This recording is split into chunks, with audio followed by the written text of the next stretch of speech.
Let's try to look at a very important problem that you encounter when you try to solve a problem using undetermined coefficient method. For example, let's look at this problem. So let's say we have y double prime minus y prime minus 6y equal 5 e to the 3x. So this is a non-homogeneous part, 5 e to the 3x part. So we know that this is an exponential function. So normally when you have exponential function, we can write the particular solution or we guess the solution. That's how we normally do. So you might guess yp, that's what we call the particular solution, which is a e to the 3x. So you might say that that is the correct form of yp. Actually, this is not right. You will see that this is wrong. So why this is wrong? So what we normally do, you take the derivatives of these. So let's start at the derivatives. So we have yp already. So we have yp prime, the first derivative. So by the chain rule, so you have to take as a is a constant, and then you have to multiply by the by 3 because the constant is 3 e 3x. So that means it is 3a e to the 3x. That's the first derivative. And then you also need the second derivative because you can see the second derivative part term is there in the differential equation right here. So let's take one more derivative. So that means you're going to get another 3. So it can be 9a e to the 3x. Now what we do, we're going to substitute this into the equation. So let's substitute. So if you substitute into the equation, what will happen is you can see that so it is y double prime minus y prime minus 6y equal 5e3x. So let's substitute term by term. So for the first term going to be 9a e to the 3x, that's the first term. And the second term y prime was 3a e to the 3x, and minus 6, y is simply a e 3x, that's a y term. So it's a y term, and this is the y prime term, this is the y term, and this is the y double prime term. So it's substitute, and then this has to be equal to, because it's a solution, this has to be equal to 5e3x. So now what we're going to simplify the left side, and you can see when you simplify the left side, all the terms get cancelled out. So you can see everything get cancelled out. So it's a 9a cancel with negative 9. So that means the left side is simply going to be 0. The right side is going to be 5e3x. And this is not possible. So you get 0 equals something non-zero. So this says that 0 equal to something non-zero. Non-zero.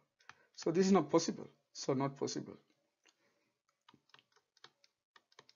So that these are what we normally call contradictions. So this is not possible.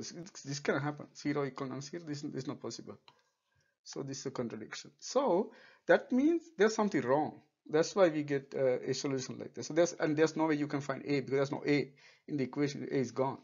So you get 0 equal non-zero. So that means there's something wrong. So that means our choice is wrong. So that's exactly what happens. So let's try to see how we actually solve this problem. So you see that when you do that, you get something that's not possible. So let's see how we solve the problem. So so when you get a problem like that, so what we normally do, so we have the problem y prime minus y double prime minus y prime minus 6y equal 5e3x. So what we normally do, we need to find yc first. So that's the starting point. We have to find the yc first because you want to make sure that you're not going to repeat any part of the solution in yc. So yc is what? What is the yc? The complementary solution. So we're going to find the complementary. So this is what we normally call the complementary solution. So if you're not familiar about this part, and you can find there's a link in the description. This is what we normally sometimes happen is what we normally call a constant coefficient differential equation for most of the undergraduate level classes. So there's a link in the description. You can learn about that first if you are not familiar with this one. So what we do, we first find that. So how to do that? We're going to go with the characteristic equation. So characteristic equation. So what's the characteristic equation? What we replace the order, the derivative part with the lambda powers. That's how we do. So that means this is going to be lambda squared because second derivative minus lambda 1 first derivative minus there's no lambda 6. So that is the characteristic equation. So what we do, we normally set this one equal to 0 and then try to find the corresponding lambda, the zeros of this one. So what are zeros? We first factor this. So lambda minus 3, lambda plus 2 equals 0. So this says that lambda equal 3 and lambda equal negative 2 are the zeros of this one. You can see those are the two zeros. Now what we do, we can write the corresponding solution. Now once you get the zeros, it's very easy to find the corresponding solution. So yc, theoretically it is going to be c1 e to the first lambda value times the independent variable, is x in this case, because you see there's a x in the equation, so we say x, and then c2 e to the lambda 2x. So if you plug in, you're going to get c1 e to the, we normally have the smaller value first, so negative 2x plus c2 e to the 3x. That's the next value. So that is the complementary solution, and you see the problem right here. The problem is this one. See, this solution is already there. So that means it is already a solution of the homogeneous equation. Homogeneous equation means the one that you set the left side equal to 0. So you see that it's already a solution. That is the reason why when you start to plug in that, the left side becomes 0 because already a solution. The same thing will happen if you try to plug it into the negative 3x or any multiple, any constant multiple of those going to be 0. So that's why the left side is automatically 0, because these are already solutions. That means you can satisfy the homogeneous equation. So that's why you get 0. So what you try to do, you try to set 0 equal to non-zero. That's not going to work. So if you get something like that, what we normally do, you need to find a linearly independent term to any of those two terms. What we normally do to get a linearly independent term, you just multiply by an extra x. So that's the argument. That's how we do. That's strategy.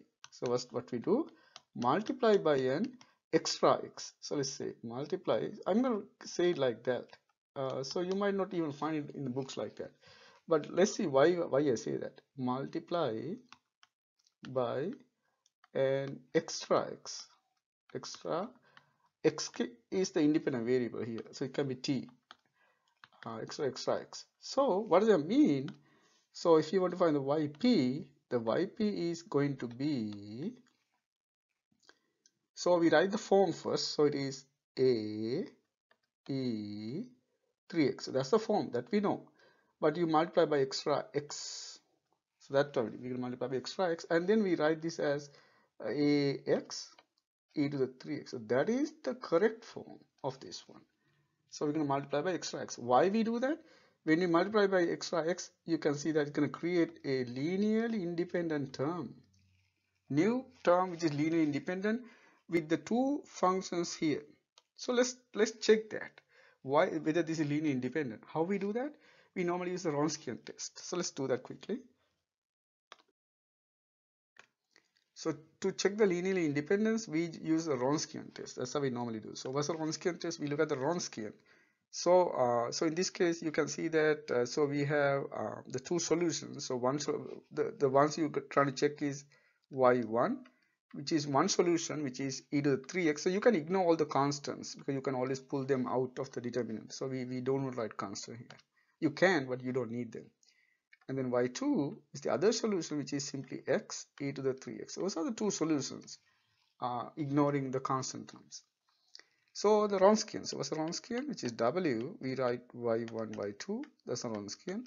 So notation, and then it is simply y1, y2, and then y1 prime, y2 prime. That's what happened for two functions. So that means if you plug in here, this is a Wronskian is a determinant.